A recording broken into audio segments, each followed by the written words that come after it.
In MMA, it often happens that you get offered to fight on short notice, which doesn't happen in team sports because of their strictly defined events. Does that change your approach to conditioning? If you are a conditioning coach of an MMA athlete who just got a short notice call. I mean, I've been involved, and you mentioned it in introduction, I've been involved in preparing a few fighters, and I counseled... You prepared a few boxers, right? Yeah. So I helped him prepare, and I made all these nice laid out plans, like this month we're gonna do aerobic conditioning and try to increase our strength, and really nice sequential blocks. Looks nice on paper, but then he got these short notice changes, like we're gonna have a fight in 2 weeks. No, that's cancelled, and it just make my head spin. And then I slowly realized this long-term pre-planned programs doesn't work.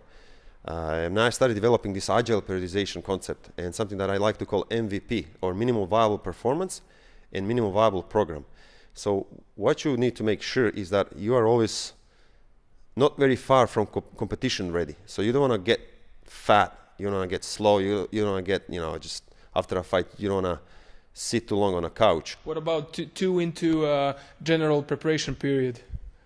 I mean, you still want to cover all the bases, so you still want to be, in a GPP or general preparation phase, you shouldn't be completely neglecting the skill work or MMA. So you want to be very close to your competition readiness pretty much all the time, in the case something happens, rather than just saying, okay, I'm not going to do any lifting, I'm just going to focus on the running and swimming and triathlon or whatever for like 2 months, and then you have a short notice and you're in trouble. So biologically, so we have these two ways of thinking. So we have biological framework or physiological framework, where certain strategies in planning are better, so going to get you better results. But then you also need to take risk into account, especially if you're not sure if the fight's going to move or there's going to be short notice. That's going to affect your planning. So in that case, as I mentioned, you should use this idea of minimum viable program, minimum viable performance. So you should be always close to your fighting condition, and your intensity should be quite stable across the year, rather than completely dropping, going up and down. So I try to embrace these two concepts in this thing I like to call Agile Periodization. So just like slightly different thing, different way of thinking about planning. So taking risk and uncertainties into perspectives when you make plans. So would this, in other words, mean that when you have an athlete that's more into GPP, he's currently more into this phase, he's still doing skill work, he's still sparring, he's still doing, chain drilling or whatever, but on top of this, maybe a little bit more attention is placed on squats, deadlifts, and running? Yeah, sure thing. That athlete, it's most likely he's going to be able to adapt to this short notice, because he already doing a little bit of everything, while someone who's completely neglecting the skill work, completely neglecting the MMA, and he get a short notice fight, he get fat or whatever, he's probably not going to make it, or there's a high risk of him, So is it all about percentages? Like you do more of the GPP percentage, you're into more GPP percentage-wise when it comes to training, less into MMA specific training, and then as the competition nears, the percentage of MMA training increases, right? And the weight training and running decreases. Yeah, exactly. But it's not. It's more about the relative ratio between the two. So there's no big swings. Right. So you want to make sure there are swings. There are small swings, but it's not like 99% GPP and 0% MMA.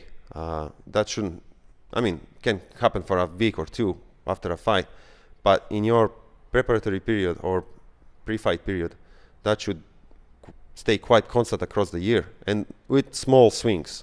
And you should figure out what works best for each athlete.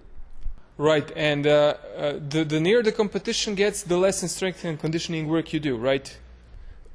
Overall, yeah, I would say yes. Do you ever exclude strength and conditioning with weights and running for fighters. Would you be an advocate for that? At least at certain times at certain period of the preparation phase. Are you talking about pre-fight, like the entire 8 preparation weeks out? fight? Yeah. Working with team sports, we had athletes who one season we completely ditch out we call it dry running, so running without the ball, and we said like, it's going to make them. I mean, we didn't expect them to complain, and some of them complained. They said we didn't have any hard session, we didn't puke. So some of the athletes, again, you need to have a strategy that pretty much says like, when you're coming close to a competition, you should focus on the most specific stuff, making sure you're well rested, working on your strengths, making sure you're psychologically ready because you're working on your strengths, but making again sure that you don't show your weaknesses in a match. But you're not going to correct major flaws in that period because it's going to affect psychologically, mentally the athlete. So you want to make sure to work on his strengths. And talking about that, some of the athletes, they still like to train hard, so they are used to lifting heavy. So if you remove that from their program, they're going to complain. It's going to affect their confidence.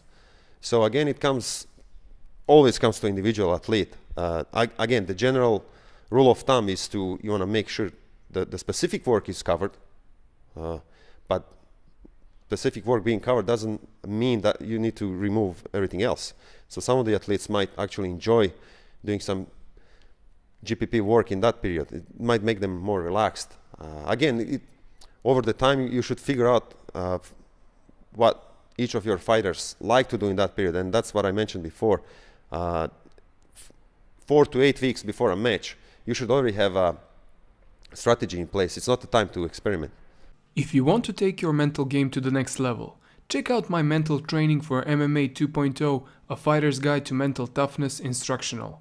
To find out more, click on the link in the description.